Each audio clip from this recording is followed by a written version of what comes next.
Эфирде Республикалық радиодың оғай бөлігі. Күн яқшы болсын бәлі елдаслар. Заман сөлі 12 сәт 10 дақиқа.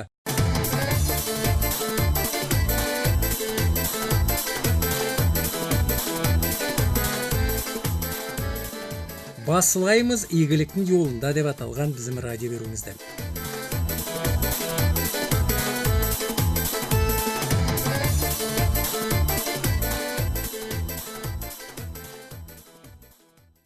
Bizim белгілі әліміміз Аминат Курмансеитова 1996 жылда Байтаректің байлығы деген кітабында Құран ноғай маданияты деген мақаласында бұлай yazады.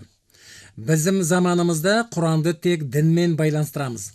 Дұрысын айтсаң, мұсылман дінді құланған халықтарға Құранман үкін маданият келген.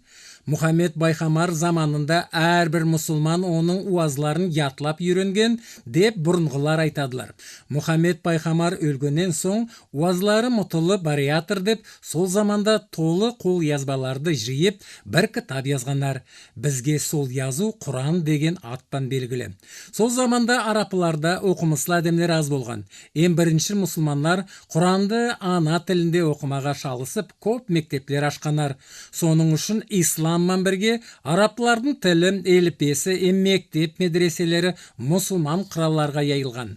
Шариатпен әрбір мұсылманға Құранды оқып санап білмеге борыш болады. Білім оқу ақында үкін мәне Құранда айтылады. Алла Тағала дінге сыйынғанды, білімі болғанды сыйлайды. Уазларды Мұхаммед Байхамардың сөзлері сақланған. Әлім сорағаныман ойыман бөліседі, ойланса өзі байыды.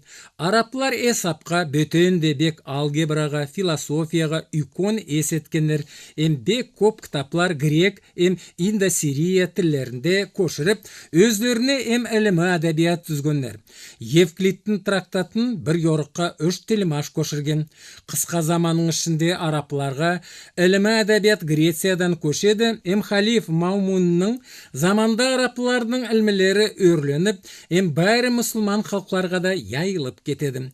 Ресейде яшаған түрік тілі милетлердің ақында Әлиев бұлай yazады. Саулай орыс мұсылманлар Таджик, Кавказ халқлардан басқалары түрік милеті болады. Сөйлі тілдің бірлігі мен түрік халқлары бір-бірімен бек жоқ. Олар бәрісі де арап әліппемен yazıladılar. Соныман саулай мұсылман дінінің олар тар байланысылар. Түрік халқларына Құранмен бірге мешітлер, мектеплер келгендер. Анастасиев сейірсініп yazады. Мешітлер татарларда бек көп, орыслардың кілселеріне көре. Мешіттегі мектеплерде яс балалар оқидылар. Қызларды молла үйінде оқытадылар. Мектеплердің саны Ресей күннен күнге өсіп барған, Дорының айтқаныман 1835 жылда мұсылманларда 560 мектеп болған. 3 жыл озғаннан соң олардың саны 646-ға дері өскен. Әлімлердің айтқанымен түрк ұрулары мұсылман дінін 8-ші өмірде алғанар. Ноғай ордаға 14-ші өмірде мұсылман дінін едіге кіргізген исламмен бірге ноғай халққа үкон бай арап маданият келген. Оның ішінде айырым сыйлы орынды арап әліппе, yazу, мектеп, медресе, оқу, білім кітаплар аладылар. Езіл судың бойында 15-16 өмірлерде яшаған ноғайлар балаларын оқытқандар. Қолайлығы болғанлар Қырымда оқымаға сүйгеннер. Қобанда Ағаштарханда яшаған ноғайларда әрбір ямағатта мешіт болған. Мешіт болған жерде мектеплерде болған. Айтпаға 20-шы өмірде Тоқтамыста 5, Орақ ауылында 5, Алақай ауылында 2 мешітлер болған. Әр ауылда юма мешіті болған. Онда юма күн байрамда құрманда сау ауыл үйілған, Украинадағы сүт судың молочные воды бойында яйылып 17.401 адамге 43 ауылда яшағандар, әрбір ауылда термелерді, межетлер, солармен бірге мектеплерде болған. Қылауыз 5 ноғайлар өзлерінің үйлерінде яшағандар, сондай тас үйлерде мектеплері болған деп Бенковский yazады. Қанғылы ауылында 19 өмірдің соңында 10 межит мектеплері болған. Айтпаға тиеслі орыс патшалық межитлерінің санын кемітейік үшін көп шалысқан. Аштархан оның даңғылында 1744 жылда 40 межит болған. Орыс патша бұйрық етіп, олардың 29-ын бұздырып, 11 межит қалдырған. Заман озғаннан соң межитлердің саны кемімей өсіп барған. Аштархан губерниясында 1809 жылда 11 межиттің орнына 30 болған. Оның санында Селенкеде 301 әйелге 6 межит, Можайикте 94 үйге 5 межит, Хожетайда 90 әйелге 4 межит, Астарханда 20 өмірдің басында 5 межит, Тиекте 10 межит, арғы Тиекте 5 межит, Хожетайда 10 межит болған деп айтылады. Ашыкулак присполығында яшайтаған ноғайлар 1904 жылда 3 руға бөлінгенер. Етішкүл, Ембойлық, Етисан эм 2 ауылға Қамыш Бурун эм Ильяс қыслау. Онда 18.072 әдемге 35 межит эм 28 мектеп бар деп айтылады. Онда 278 соқтады ноғай моллалар оқытқандар. Ноғай даңғылда яйылған жүрген заманларда ерге уық қағып, оның басын яуып астында балаларды оқытқандар. Сөйтіп көшіп жүрген вақытта оқыға әуелде жолым деп айтқандар. Қыстың суы күнінде балалар ер қазбада оқығандар. Ноғай шөлдің яшаушылары Акбердиевтің Калинин ауылы, эм Лухмановтың Ленин ауылы айтқанларына көре ноғайлар тек термемен эм ер қазбада оқыған жоқ.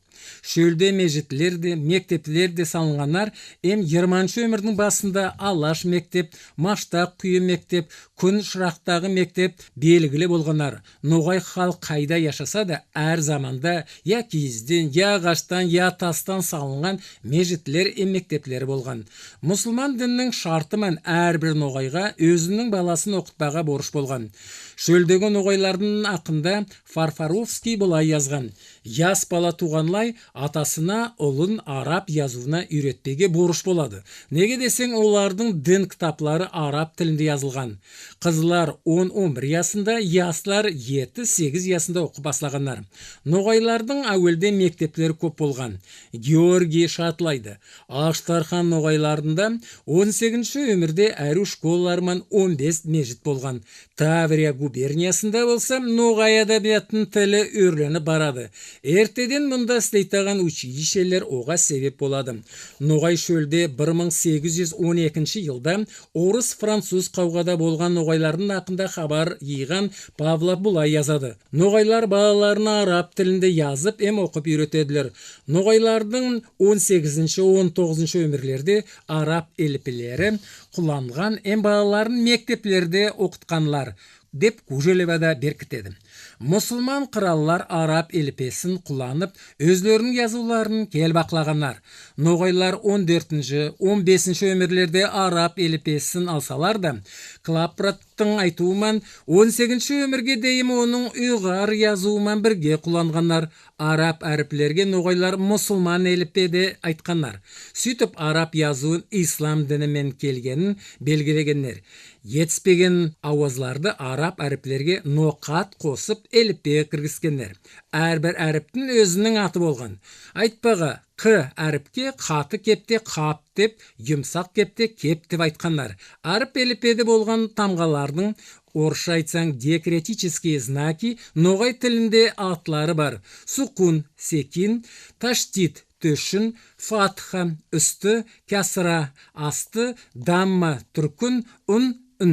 Әліппеде үйренген заманда молла яде муалим әрбір әріпті қағытқа яде тақтаға yazып көрсеткіш пен соқталарға көрсеткен эм қайерде тамғалардың тұрғанларын түсіндіріп айтқан.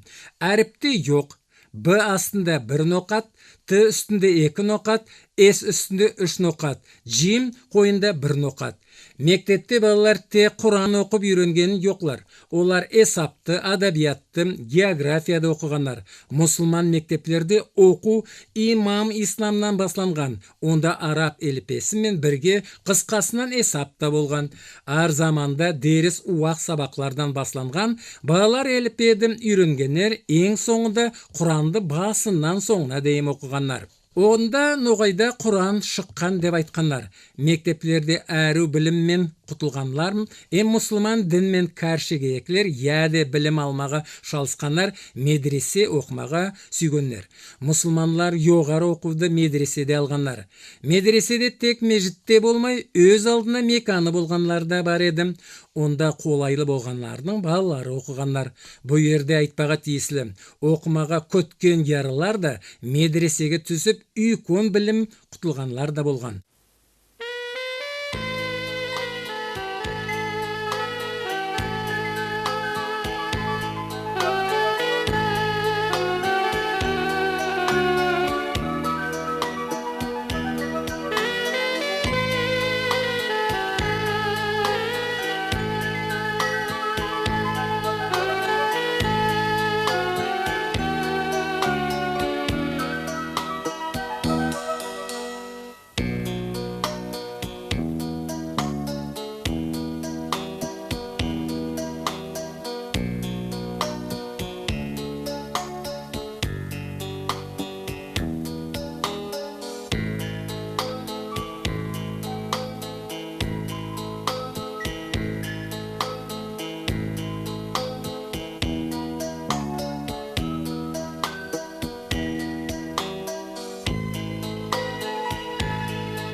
Ноғайлар Қырымда, Стамбулда, Казанда, Аштарханда, Дамасте, Бухарада, Самаркандта, сондай басқа ерлерде медреселерде оқығандар.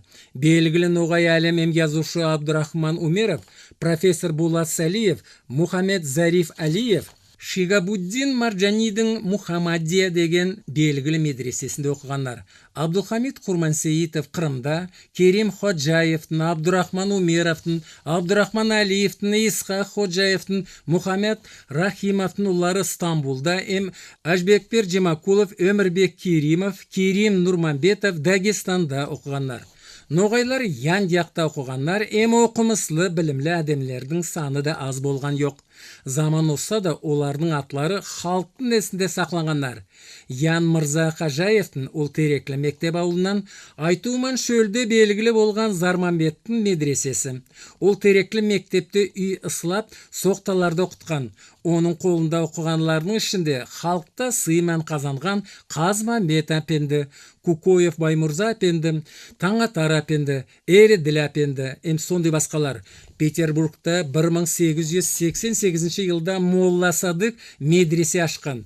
Балалар ноғайша, арабша, орысша оқығандар. Абдурахман Умеров 1889 жылда Аштарханда яңы оқу сұлыппан оқтатаған медресе ашқан. Сонда ол өзі мұсылман дінінен, араб тілінен, адабияттан оққан. Бұл медреседе соқталар Қазаннан, Оренбургтан, Қазақстаннан, Эділ судың бойынан келіп оқығандар. Оларға яшамаға деп Умеров ортақ тұрақ үй ашқан. Аштарханда білімлі ноғайлардың арасында Абдул-Вагап Әлиев сыйланған. Оның ақында Саитов Сария бұлай ескереді. Үйкон атам Абдул-Вагап Әлиев Аштарханда бірінші мешіттің имамы болған. Ол 1898 жылда өлген. Абдул-Вагап Меккеде болған. Оның әлім деп бек сыйлағандар. Үйкон атам Орманнан озаятырса оға губернатор чест берген. Әлиев саудегер Казаков Аштарханда бірінші мешітті салдырмаға халықты көтерген. Имам Абдул-Вагап 25 мәнетлі алтын ақшадан 25 етіп мешіттің мәнбірін ясатпаға берген. Оннан соң бұл мешітте оның тұңғыш ұлы Абдурахман имам болған. Екінші ұлы Закир муалим болған. Тек ол көп яшамай өлген. Қызы Ырқия Құранды ятынан біліп, оны білімі игі болғанға медресе экзамендерде отырмаға шақырғандар. Үшінші ұлы Зариф Мұхаммед Мелекесте Казанда Мұхаммадия деген медреседе Стамбулда оқыған. Оның бәрі оқыған заманын санасаң 21 ел болады. Зариф деп оға халық қысқасынан айтқан. Ол түрк, фарси, араб, орыс тілдерді яқшы білген. Зариф 1916 жылда орыс тілден сынасты етімісілі берген Уфада молла болып істемеге шартлама алған. Бұлайда түсіндірмесек болмайды. Ресейдің законыман молла яды әпенді болаяқ әдемге шақарда істеек үшін орыс тілінен язу оқудан сынас бермеге борыш болған. Ауылда құлық етеклер тек орыс тілінен оқу экзаменін бергендер. Сол сынаслардан соң оларға құлық етпеге болаяқ мешітте деп шартлама аслатқандар. Тек Зариф етімісті экзамен берсе де, ол молла болмай 1916 жылдың 1 сентябрінде халық училищесінде балаларды ана тіліне үйретіп баслаған. Әлиевлердің әйеліне язушылар, әлемлер, шайырлар көп келгендер. Сәрия әптейдің айтуымен оларға Қазаннан қонаққа Мұхаммед Фазлулин татар-орыс сөзліктің түзушісі де шайыр Абдулла Тукаев келген еділер. Олардың үйінде түрлі заманда Муса Джалил, Галимжан Нигмати, Карим Тинчурин болғандар. Зариф Әлиев октябрь революциядан соң Раффакта оқыған. 20-шы жылларда ол школада театр ұйғынлаған. Сол заманларда Әлиев балаларға деп Шаян Ахмет, Ашлық бейасы деген затларды язады. Ол сол жылларда Астарханда татар театрында істеген, сонда салынған пьесаларға рецензиялар yazған. Зарифтің жазған Ноғай қызы Нұржамал деген пьесасын 1937 жылда Аштарханда театрда салғандар. Тек арасы көп кетпей 1938 жылда НКВД-дің Зариф Әлиевті сылап әкетеді, онымен бірге тептерлерге yazған жырларды, ертеңгілерді, айтуларды алғандар. 1939 жылда Әлиевті басқа оқытушылармен бірге тұтнақтан шығарадылар, оны Қазақстанға, Акмолинск шаһарға сүргінге жібереділер. Зарифпен бірге пішесі 2 баласын да алып барған. Умерова Латифа 1902 жылда туған, сөйле Аштарханда яшайды. Біз оның оқу жылларыны ақында сорағанда бізге бұлай айтады. Мен Фатима Алмакаеваның Муртазаева қолында Аштарханда қара мешітте қызлар оқытаған мектепте оқығамын. Бізді Құран оқытып үйрететаған еділер. Онан басқа бізді дәрістер есаптан, тарихтан, адабияттан, географиядан болған. Bizim елде Эділ, Юлдыз, Терджуман, газеталар эм сүйінбеке журнал оқылған еділер. Тержумал газетті бізге оқымаға ауырлығы болды. Неге десең, тілін әрі түсінмей таған едік. Менің ерім Гауфур Умеров 22 мартта 1896 жылда Машайық ауылда Абдырахман молладың әйелінде туған. Ауылда мектепте оқыған. Гауфур ноғай адабияты эм тарихты бек сүйген. Бұл біздің ноғай кітапларымыз деп айтып, ол бізді төгірегіне еп кітаплар оқитан еді. Біз де оны қызықсынып, үйкон ес беріп тыңлайтан едік. Қобанда білімлі, эм оқымысты әдемлер көп болған. Орақ ауылында Абдулхамид Курмансеитов яшаған. Оға Халық Әмит әпенді деп айтқан. Ол Қырымда 12 әпенділікті оқыған. Әмит әпенді араб, фарси, хинди, түрк, латин, орыс тіллерін ұста білген. Тыс қыраллардан араб, түрк, Петербургтан орыс тіллерінде газеталар алған.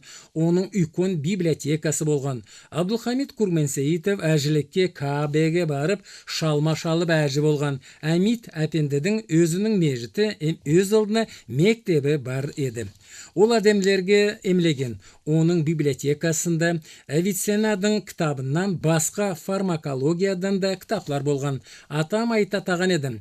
Бір қайта Қаралдыда тұрғанда үйден шыққан әпенді Ярбастан түсіп келетіған арбады көрсетіп, ана арба бізге келеді. Ауызды тез ашыңыз, деді. Юрып барып ауызды аштым. Арба біздің Қаралдыға кіріп тоқтады. Оның ішінде аяғы қолы шынжырмен байланған ярасық шеркеш яс ятыр еді. Ауырған ясты алып келген қардашлары әпендіге маразды иге етіңіз таға деп тілегендер. Әпенді оларға бір айдан келіп бебеңізді әкетерсіңіз деген.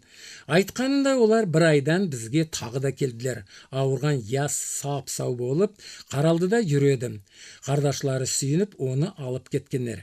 Әмит әпендіді 1918 жылларда өлген. Өлектен алдын балаларын төгөрөйіне жиып, орыс патша тақтан түскен. Ол екі-мекі онда олтырая жоқ. Советлер мұнда келеклер, сіз оларман еріспеңіз, яңы яшаудың талабына көре яшарсыңыз деп тілеймен. Икон халқыта білімі саулай ноғай ауылlarda белгілі болған Әжбебеккір әпенді Жимакулов яшайтаған едім. Оның қызы Мариям Атува Орақ ауылында яшайды. Мариям әпте атасын есіне түсіріп бұлай хабарлайды. Атам Әжбекпер Жимакулов күміде оқыған, онан соң медреседі Буйнаксте оқыған. Библиотекасы үйкон еді.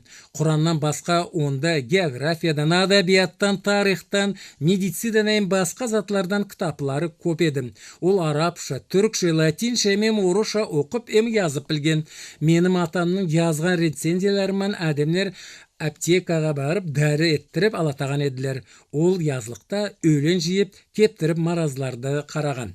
Шешендегі ноғайлардың оқу білім хабарларын ақында Старогладовская станицаның яшаушысы Нұрманбет Абдулла бұлай хабарлайды. Атам Керим Борағанда Шедринде оқыған. Оқудың татуын онда таппай Яқсайға кеткен.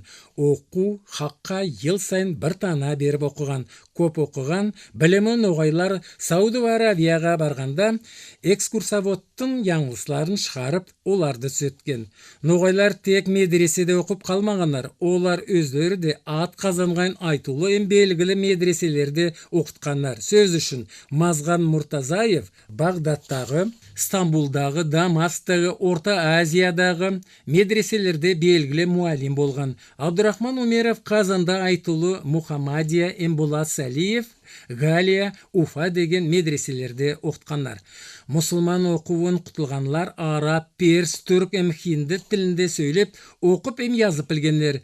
Медреседе бітіргендер бәрісі де әпенді яде молла болып жүрген жоқлар. Олардың арасында күнтуар медицинады білгендер, бөтенде Бек Ибн Синадың кітапларын құлланғанlar айлақ көп болған. Сөйледі ноғай ауылlarda араб тілдерінде жазылған кітаплар расады. Аштарханда яшайтаған Абдулхамид Шабановтың қарт атасында өлен сататаған түкөні болған. Оның дәрі тетаған кітапларының арасында күнтуар медицинамен бірге ноғай халқын емле өнері де болған. Халық арасында ауырғанларды емлегенлердің сыйы тұтылған. Бәлі юлдаслар, сөйлесіз тыңладыңыз. Bizim белгілі әліміз Аминат Курмансеитованың 1996 жылда Байтеректің байлығы деген кітабынан Құран ноғай маданиятында деген мақаласын.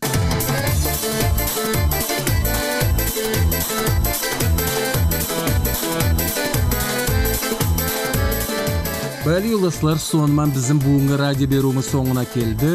Яқшылықпен қалыңыз.